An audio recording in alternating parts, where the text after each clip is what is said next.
So I don't know if you have seen the story yet, but it is pretty interesting. And it is with GameStop and AMC and the massive short squeeze that took place.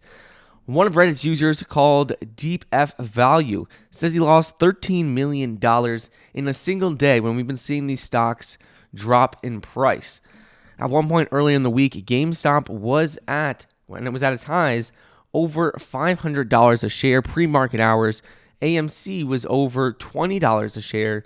Now they've come crashing back down, and I don't think we're going to see them really come back up again. GameStop is in the $50 range. It's nowhere close to what it was about a week ago. And this Reddit user, he's been posting his gains on Reddit, and he's really been driving this massive short squeeze all from the start. So the other day, he posted a screenshot of his losses, and he lost $13 million in a single day. If I were him, he says he's not selling anything. He's going to keep his money in the stock. But if I were him, his account was at $45 million at one point. I would have started taking some profits. I spoke about in our live streams a lot how I did not see GameStop as a good stock to hold long term after this massive run. GameStop, it doesn't really have a future. And for him to make, the total gain on his account right now is $8 million. At one point, he did have the total account up to 45. I would say, take some profits, move on, put some money into other growth stocks. You don't have to go dividend route. You don't have to go value route. You can still put it in growth stocks, but, this was a gamble with GameStop and AMC, and just take the win. Take some money out. But this guy, he says he's still holding onto 50,000 shares of GameStop. He says that he's also holding 500 call options as well, and he's not selling them anytime soon. He says he's part of the movement. He doesn't think he needs to sell. And at one point, even though he had a 2,000% return, he says that he is still going to hold on to them. He thinks it is still a good investment, and he thinks it's going to go back up to it. I mean, props to him. I would not be doing that myself with money in GameStop or AMC. But again, I didn't put the money in the first place in those companies, so I couldn't tell you his mindset behind this. But if you are invested, you just have to be careful because that is possible. He lost $13 million in a day. Doesn't really seem to bother him because he thinks these are good long term, but you just have to be careful. But speaking of stocks that have had massive runs lately, massive home run stocks, one that a lot of people haven't noticed, but one that we have spoken about a lot on my channel and in our private group is Skills. So Skills is a mobile esports and mobile gaming platform, and they just signed a multi-year agreement with the NFL. So this is a huge partnership. Skills stock has been doing extremely well over the last couple of weeks. We first talked about the stock on my channel when it was less than $20 a share. Now it is about $40 a share. And what they do, what I really like about the company, is that with Skills, they're able to keep users on their platform longer than users stay on Facebook or TikTok or YouTube every single day. With Skills, what is really exciting is that the average time per user on their platform is longer than any other platform. They're able to generate more revenue per customer, per user than most of their competitors, and they're growing at a very fast rate. And before this announcement, before this deal with the NFL, they were like an under-the-radar stock. A lot of people would say they are very high risk, high reward. They were about a $10 billion market cap.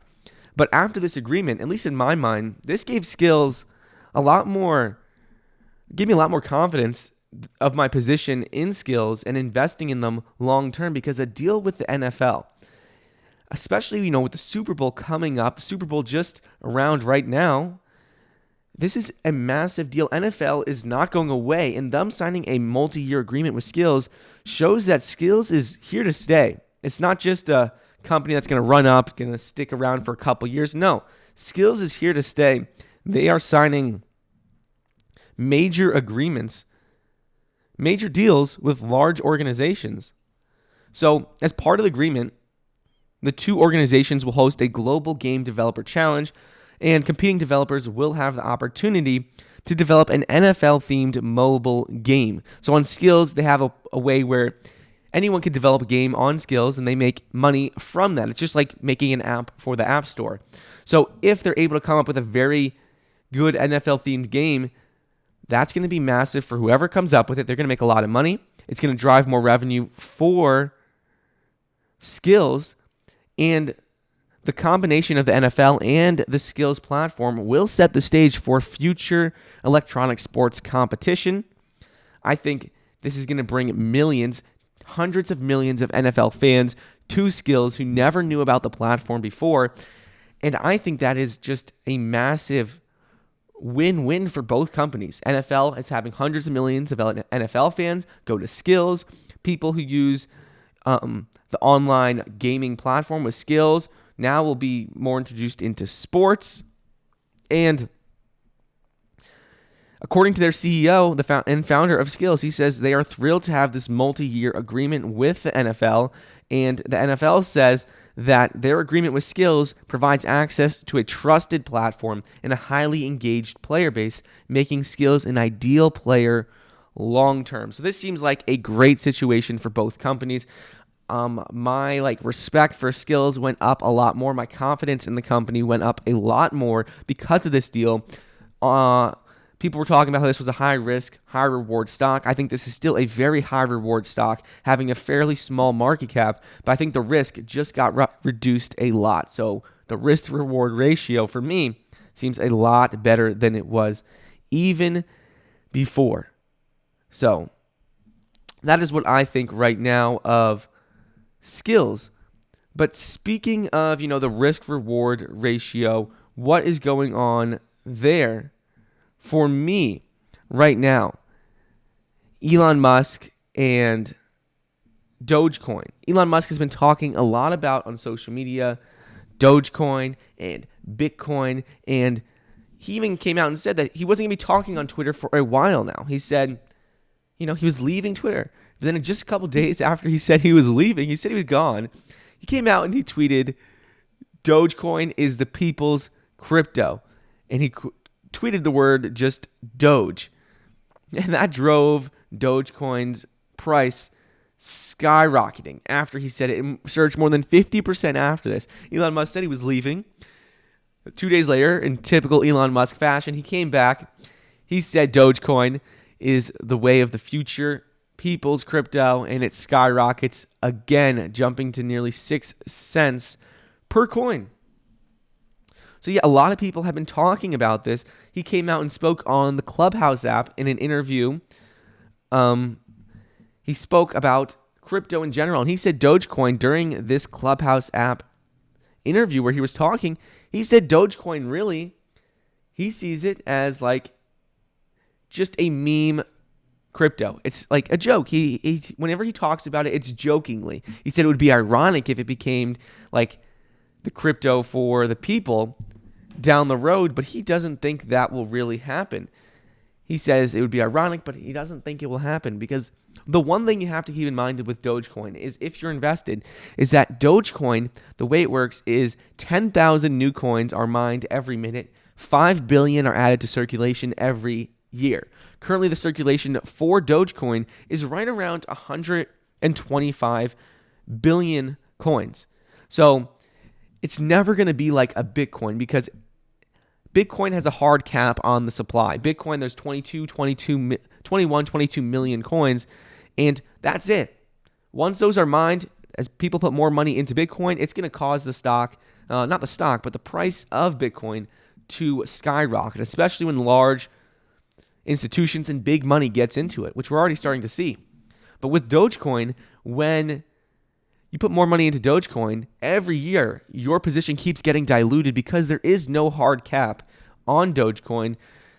So like if you buy one coin, and let's say there were 100 coins. So let's say, this little scenario, you buy one coin out of 100. Well, the next year you have one out of 105. The next year you have one out of 110 coins. So each year, the percentage you have of the total amount of supply gets lower and lower, and the cap on Dogecoin is infinite.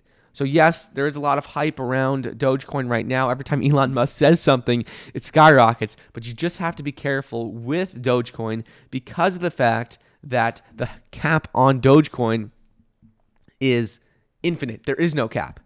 So, if you invest in any of these cryptos, Chamath Palihapitiya, Cathie Wood, ARK Invest, and major people in the finance industry, they say, not to put a large percentage of your money in crypto. They said it's good to put, 1-2% into Bitcoin, but they never talk about these other cryptos. So just be careful if you are looking at Dogecoin.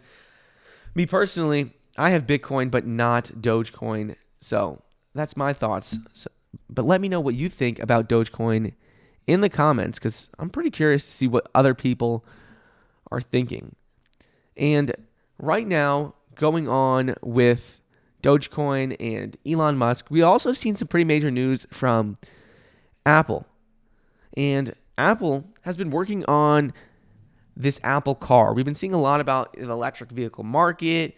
We had major news a while back how Apple was going to be entering, and it was just in the rumor stage.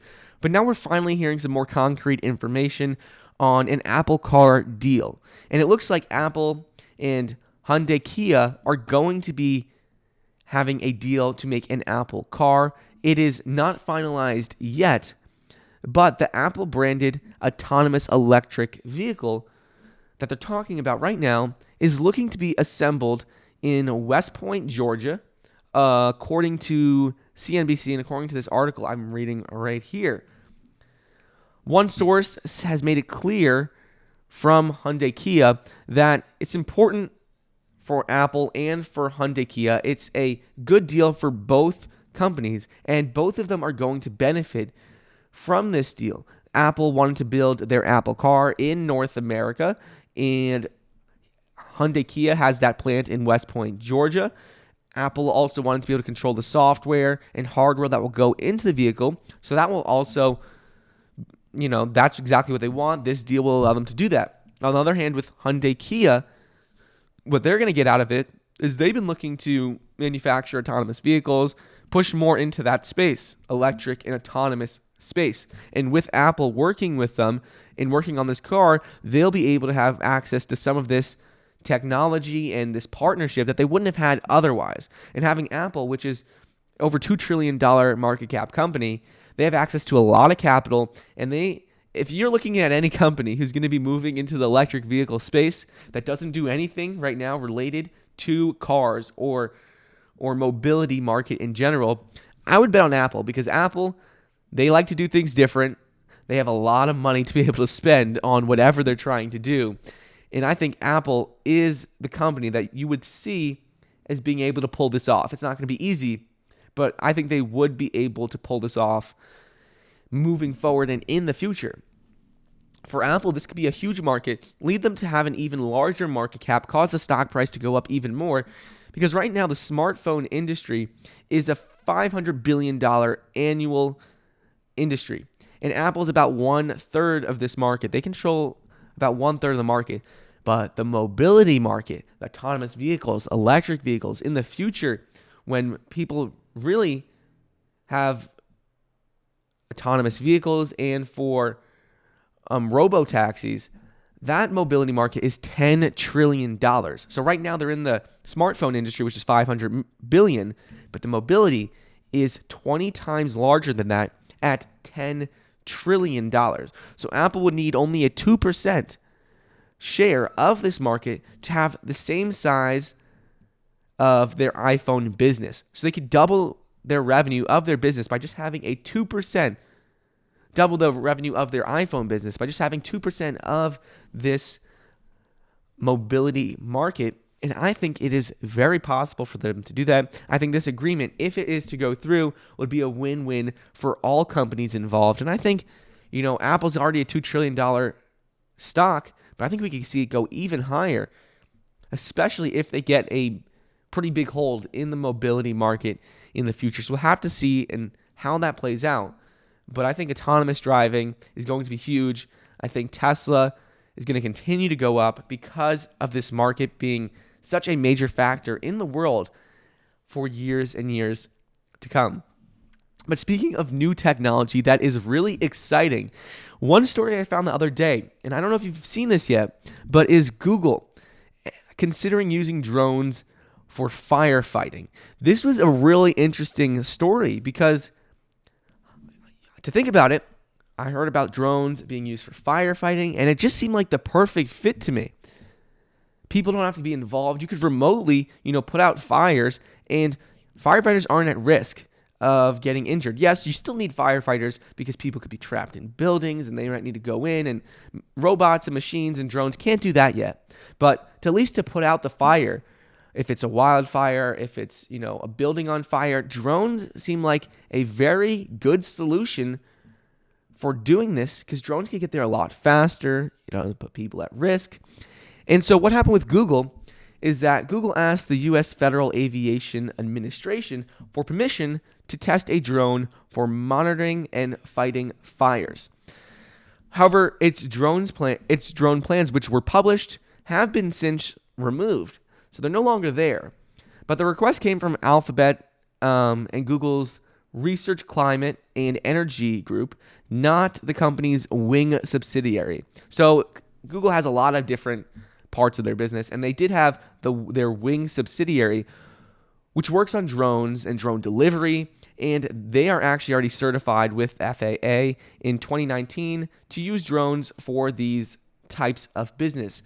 But this request came from Google's Research, Climate, and Energy Group, not from their Wing or any other space.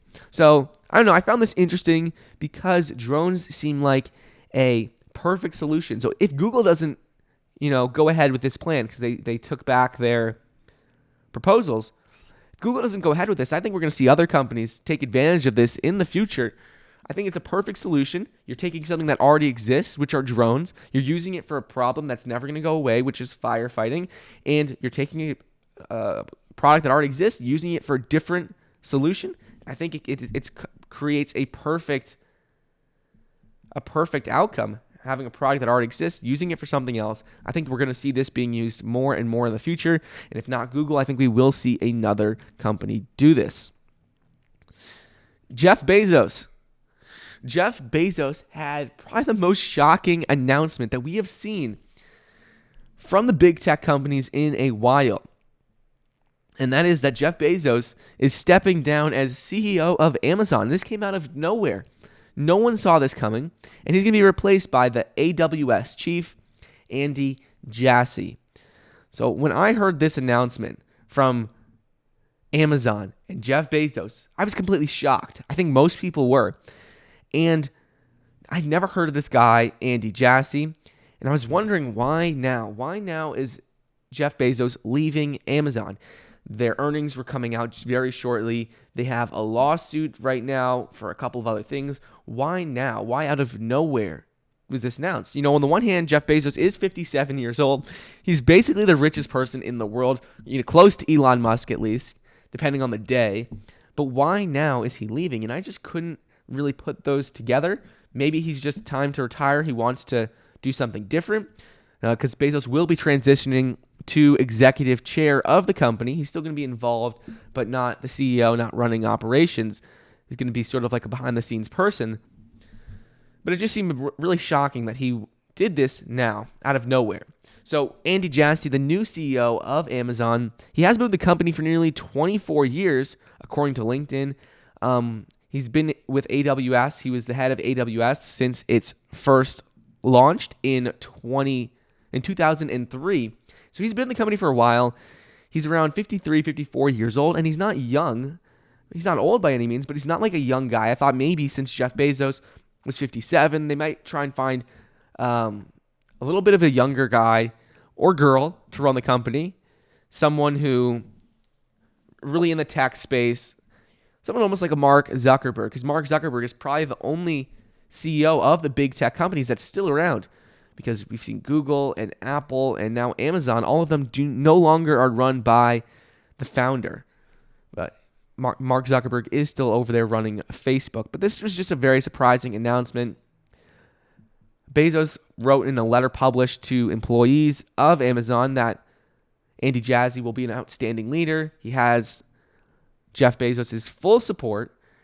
And he says basically the reasoning behind leaving was that Amazon is being the CEO of the company. It's one of the largest companies in the world. It's a deep responsibility and it's time consuming. And he says when you have a responsibility like that, you can't spend time focusing on anything else. So we'll have to see what he continues to do moving forward, but he does say that he's going to be focusing on the Day One Fund, the Bezos Earth Fund, Blue Origin, the Washington Post, and other of his passion projects, and he'll just be in the background for Amazon. There was a story that came out the other day that I spoke a lot about on our live stream, and in our group, I spoke about it in our private community on Patreon, where I tell you guys what stocks I buy and sell in real time. And that account's up over 90% in the last 3 months. But one stock that has been on our watch list for a while is Uber. Because Uber just agreed to buy the alcohol delivery service Drizzly for $1.1 billion. And this seemed like a perfect fit for me. I've known of Drizzly for a while now. Drizzly, what they do is they are an alcohol delivery marketplace, delivery service. And following the completion of this deal, Drizzly's marketplace will be integrated directly into the Uber Eats app. The company will also have their standalone Drizzly app, but it will give Uber Eats the ability to deliver alcohol, which there's a lot of regulations in that industry, especially when ordering alcohol, online or when you're not in person. Because ordering alcohol online, how do you know if the person's over 21? What if someone has access to a different phone? There's just a lot of regulations in general. But then you get into a whole other issue when you start delivering alcohol the same day. There becomes a lot of more regulatory issues. And Drizzly has been around, though, since 2012. They have been tackling this issue. And they are doing a good job. Right now, they aren't available in all states in the U.S. They're available in a handful of states. But I think right now this partnership is going to be great. Well, this acquisition is going to be great for Uber because they're going to be able to enter the alcohol delivery space. Drizzly is available in 1,400 cities. So that is, a good start. It's not, by no means are they all the way there. That is a good start. I think Uber will be able to take this business worldwide eventually, but definitely throughout the entire U.S. within the next couple of years, which I don't think Drizzly would have been able to do themselves. And Drizzly has had more than the 300% growth the last couple of years. I think we're going to continue to see them skyrocket, continue to see their growth ramp up. I don't think we're going to see it slow down anytime soon. And I think this is a pretty good acquisition for Uber. I think we saw that with their stock price. Investors seem to really like that. Uber has been on a run lately. Their stock has been doing very well, and I think this is definitely going to help them. By no way am I seeing this hurt the stock for Uber. Back onto the topic of Amazon, Jeff Bezos stepped down, but Amazon also announced that they have plans to install always-on surveillance cameras in its delivery vehicles. I've spoken to a lot of people about this. And some people are all for it. They say, if it's for safety, it's only when people are on duty, it's a great thing. Some other people were not as happy about it because people who work for the company, there's really no privacy. All throughout the day, if they're driving, it's always on. It's always going to be on. And the hardware and software for these cameras and these surveillance systems for Amazon are supplied by a company called Netrodyne, which is a California company behind a platform called Drivery that uses cameras and artificial intelligence to analyze a driver as they operate the vehicle. So with these new cameras in place, if you drive for Amazon, anyone who is a delivery driver for Amazon, the way it works is that the cameras record 100% of the time. They upload footage to a dedicated safety team for review if any one of 16 signals are triggered through an incident happening. So if you don't stop at a stop sign or any other action that takes place, well then it's going to notify the safety team and you could get potentially in trouble if you work at the company. I like it because it is, promoting safety. Just on the other hand, some people are not as much for this because it gives the workers no privacy. They're watched the whole entire time while they are on duty. So I think it's great that they're focusing on safety. I really like that. Let's not get confused. Safety when driving is the most important thing. Eventually, they're probably going to have autonomous cars do a lot of this work. But for now, I think improving safety is number one, no matter what. And if this can help it, I'm all for it. And I just know the other hand, too, at the other side of the coin is that some people are not as excited about this because it's on 100% of the time. Yes, the driver is able to manually disable the camera when the ignition is off. Yes, drivers are able to manually upload footage when they choose to, but it is on most of the time, and it will be detecting to make sure people aren't distracted when they're driving, that they stop at stop signs, that they slow down when they're supposed to slow down, and that they are driving safely. So I think all of that is good. But on the point of driving in autonomous vehicles, Li Auto actually announced their Chinese electric vehicle company. They announced their January 2021 delivery update, and they had great numbers. Again, they had a 355% year-over-year increase of their deliveries, and they delivered 5,379 Li Ones in January of 2021. For those of you who don't know, Li One is a Chinese electric vehicle maker. They work specifically on hybrids and electric vehicles, and they have one model currently called the Li One. That is their only model. Downside, though, is they delivered 5,379 vehicles in January 2021, but in December of 2020, they actually delivered more than that. They delivered over 6,000 vehicles in December of 2020, and a lot of investors were not happy about this. I was invested in Li Auto for a while. I got in when it was around $16, $17 a share. Now it's over $30 a share.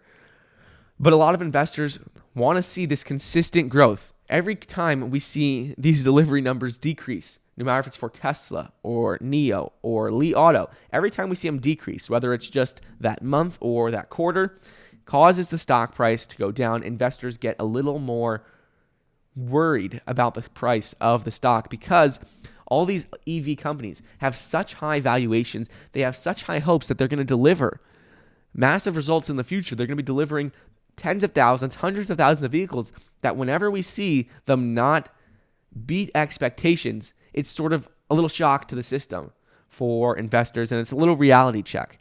So the company, when they announced these deliveries for January of 2021, they also announced the establishment of a new research and development center in Shanghai, and it's dedicated to the development of cutting-edge vehicle technologies. Some technologies they are working on and have been working on are making a new vehicle. They want to add a new vehicle to their lineup, but they also are doing research on high-voltage platforms, ultra-fast charging technologies, autonomous driving technologies, next-generation intelligent cockpits, operating systems, and computing platforms. So, in my opinion, they've raised billions of dollars this past year. It's going to be very important for them to continue to push towards innovating and changing this space. We're seeing a lot of companies, a lot of stocks that I've spoken about previously, like EVgo, which is a fast charging company. I think that's a great stock to be looking at. And if you want to learn more about that, you want to talk to me more about that, you can join our group on Patreon using the link down below, where I do tell you guys when I buy and sell in real time. But yes, EVgo, I think, is a great EV charging company. We also have autonomous driving technologies, and a lot more in the EV space and battery space that have been growing rapidly. And there's a lot of great stocks here. Li Auto, I think, is a good investment right now. I don't think electric vehicles are going away anytime soon. Li Auto is in the Chinese market, and the Chinese government isn't going to let these companies fail. It just simply won't. They're going to put regulations into place to make sure that Li Auto and their competitors are going to succeed. And speaking of their competitors, a company like NIO. NIO right now is the largest electric vehicle maker based in China. So right now we have Tesla, which does a lot of business in China. They are delivering significantly more vehicles than any of their competitors. But NIO is the number 2 EV company in China right now. They delivered 7,225 vehicles in January 2021, increased over 352% year over year in the number of deliveries, and their cumulative deliveries for their three different models, ES8, ES6, E66 models, reached 82,866 models. So they're closing in on that 100,000 vehicle delivery mark, and they have been a pioneer in this space. Right now, they have close to $100 billion market cap, and these were good numbers for them. They delivered less vehicles in December of 2020, so we're seeing that consistent increase, not only year over year, but month over month, quarter over quarter. I think we're yet to see NIO deliver less vehicles in a consecutive time period, after a consecutive time period when they announced these deliveries.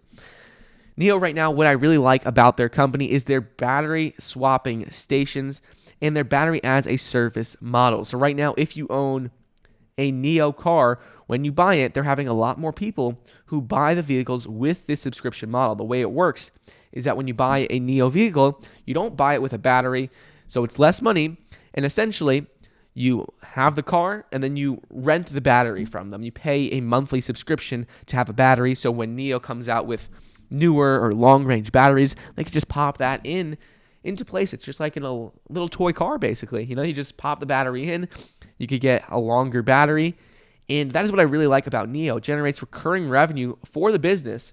And also their battery swapping stations, they're essentially just like gas stations. They have them all over China right now. They have hundreds of these stations, and people can just go into the station when they're out of battery. It takes less than 5 minutes, and they pop a new battery into place. What is really exciting about that, though, is that now when people buy these cars with the battery as a service model, they don't have an option, at least anything they've publicized or published recently, where if you get that battery as a service model, where then you could change it and you could just buy the battery outright. So anyone who buys a NIO car with this battery as a subscription service, they're basically going to be paying recurring revenue to NIO for years and years to come, and they have no announcements of where customers could just buy the battery outright if they first did the battery as a service. So I think that's pretty important. Every single time a person buys a car and they do the battery as a service model, it's about $125 around there. I don't remember the exact number, but $125 per month for the battery. And that's never going to be going away for NIO. And as more and more people start to use this service, it's going to mean more recurring revenue, guaranteed revenue for the company. And as an investor, that is what you like to see, guaranteed recurring revenue for the business. On top of this, they also recently announced their autonomous driving as a service platform. So that is letting customers have full access to autonomous driving and other technologies in the car. That is another system and another software that they are charging a monthly subscription for. So they're approaching it very different than Tesla. Tesla doesn't have any of these recurring revenue services, but with NIO, they are offering a lot of recurring revenue services, and I think this could be what really helps them, pushes them to being a leading player, dominant player in the Chinese market in the future, is having all of these charging stations, battery swapping stations, and right now, NIO is seen as a very desirable car in China. Chinese consumers want a NIO car. It is like a luxury brand almost. People like the designs. And most people right now in China are looking at NIO. If they're looking at an electric car as an option, they are seeing this as a very good option incomparable to Tesla. And lastly, the last electric vehicle company in China that I think has major potential, that has been doing extremely well, the last EV is Xpeng. Right now, Xpeng, Li Auto, and NIO are the three major players in China besides Tesla. Xpeng delivered 6,015 vehicles in January of 2021, and that was a 470% increase year over year. That is the largest increase out of all the big three Chinese electric vehicle companies. NIO had about 350% increase. Li Auto had about 300% increase. So they all had about that 300% mark, but Xpeng delivered a 470% increase year over year, which is absolutely mind-blowing to have a 470% increase in the number of vehicles delivered for a car company. This is the third consecutive record-breaking month for Xpeng, and they delivered 3,710 P7s and 2,305 G3s. What I really like about Xpeng, compared to the other companies right now, is they are heavily focused on autonomous driving. NIO is looking, overseas. They're continuing to work on all the same technologies, but Xpeng, they are backed by some major companies. They are backed by Alibaba. They are also backed by the Chinese government, and they have two very, very attractive electric vehicle models that consumers really are seeming to like. Both the P7 Smart Sports Sedan and the G3 Smart Compact SUV have been seeing a lot of growth in sales. And what I like about Xpeng is really that they are focusing on the technology, autonomous vehicles. They're trying to be a leader in that space. They raised billions of dollars this year in secondary stock offerings as the company saw a massive increase in stock price. So they are seeing that. And with that, they were able to raise billions of dollars. So they're able to use that money now for research and development, which is key for this industry. They're still a very early stage company. All these EVs are. And if they're going to be able to deliver on the hype, deliver on all of these big dreams that people are, seeing for these companies, they're going to have to be a major player in the autonomous vehicle space. Luckily for them, China is the largest market. They sell over 20 million cars a year. They're trying to have about 25% of this be electric by 2025. And right now, it doesn't matter what electric vehicle maker you are in China, they need the cars. They need these electric vehicles produced, and Xpeng is up there. They are competing, and I think they're going to be a company you want to keep an eye out for moving forward. I don't know if you guys saw this. This happened a couple weeks ago, but I found it pretty interesting. And that is that Elon Musk is donating $100 million of his own money to the best carbon capture technology. In a tweet in late January of 2021, Elon Musk said that I'm donating $100 million towards a prize for the best carbon capture technology. Elon Musk, he recently surpassed Jeff Bezos as being the richest person in the world. He has been very outwardly spoken about saving the earth, having sustainable energy. He speaks about going to Mars. He wants to help the earth be a planet that people can live on for years to come. He wants to help it be more sustainable. That is one of the main reasons why he has Tesla in the first place, trying to make a difference there with carbon emissions. So on that topic of carbon emissions, he will be donating $100 million to a person who can develop the best carbon capture technology or company. Right now, the issue with this is that the way this works is that with fossil fuels being burned, there are carbon emissions, and that's not good for the environment, for the ozone layer. It's not good for the environment. That's why we see global warming. So the problem with this is that the high upfront cost to carbon capture and storage has been the real hurdle for this sort of technology over the last couple of years. There are companies that are working in this space already, working on carbon capture. For instance, LanzaTech has developed a technology that captures waste gas emissions and uses bacteria to turn it into usable ethanol fuel. They are working and they're making major strides in this place. And the core technology of LanzaTech is a bacteria that likes to eat gas streams and turn it into this usable ethanol fuel. On top of them, there's also another company called Climeworks, which is a Swiss startup that specializes in direct air capture. Direct air capture uses filters to grab carbon dioxide from the air, and the emissions are either stored or sold for other uses, such as fertilizer, to add to bubbles you find in soda and other drinks. But right now, this is a very expensive process, and Elon Musk is looking to make it more practical, a process that more companies can use in the future, and that something that he could maybe potentially implement with Tesla and the sustainable technologies that they are using there. So pretty big. We'll see what comes out of this. If an individual, you never know. There might be one person who is working by themselves who's able to come up with this, or it might be a smaller company that people start up to try and get this $100 million prize. I think it's a pretty good incentive. I think it's a good idea for Elon and for everything he's trying to do with the world, trying to make it a more sustainable place. I think this is perfect fit. Seems right up his alley. He doesn't really care about the money. Having this technology would be much more important to him. And finally, last thing is probably one of the most interesting stories of the day, and that is with Harley Davidson. They're working on an electric motorcycle division, trying to recover as a company. Harley Davidson is an iconic company. They've been around for generations.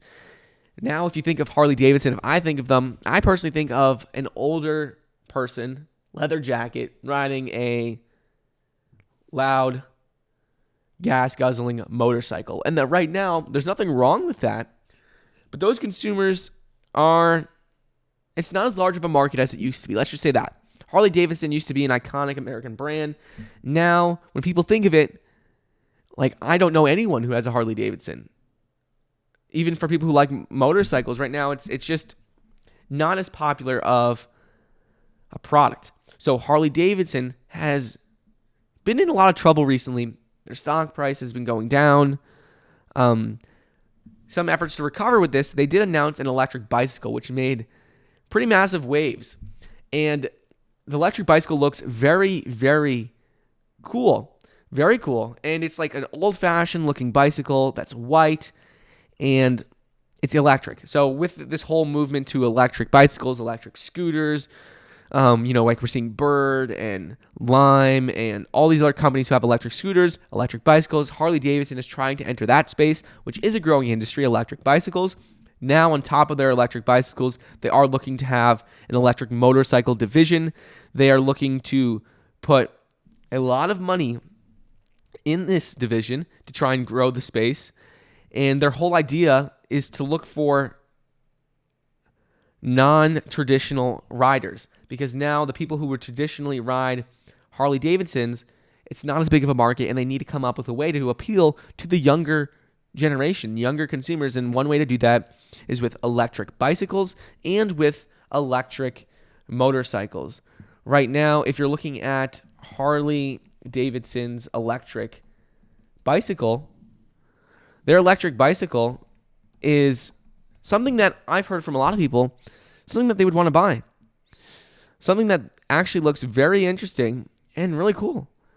Here's their electric bicycle, and for me, it's something that I could see a lot of people wanting to get. It is like an old-fashioned look, but it is electric, so it's sort of combining the two worlds, and it seems like a good fit for Harley Davidson, but they're also adding this electric motorcycle division, and I think they're going to need to be doing this, need to innovate, continue to push into the electric space in order to be around 10 years from now. I think if they just rely on gas in their older traditional vehicles, I don't think the company's going to be around much longer. But if they're able to make significant headways in the electric space, electric motorcycles, electric bicycles, maybe electric scooters, then I think they could still be around. I think they have the brand name. A lot of people know about them, know they're reliable. It's just going to be getting the younger generation, people who are like my age, more interested in Harley Davidson. Maybe they're going to have to undergo rebranding, but I think this is a great move, and it's going to be something that's definitely going to help them turn things around in the future. So, hope you guys enjoyed this episode. This was episode number 1 of Michael on the Mic. We're going to do longer episodes like this. If you'd like to see clips from this, each topic, I covered about 15 different stocks, 15 different topics. If you want to see individual 3, 4, 5-minute clips on this, check out my other channel, which I will link in the description. I'll put it in the comments as well. It's called Michael on the Mic Clips. I'll be posting clips to there every single day from these longer episodes, and I'll be posting these long episodes trying to do them once a day, covering a lot of different topics on the stock market, on what's going on. And if you have any questions about a particular stock, be sure to leave it in the comments. And if there's any exciting news that comes out, I will include it in my next episode. So thank you guys for watching, and I'll see you guys in the next episode.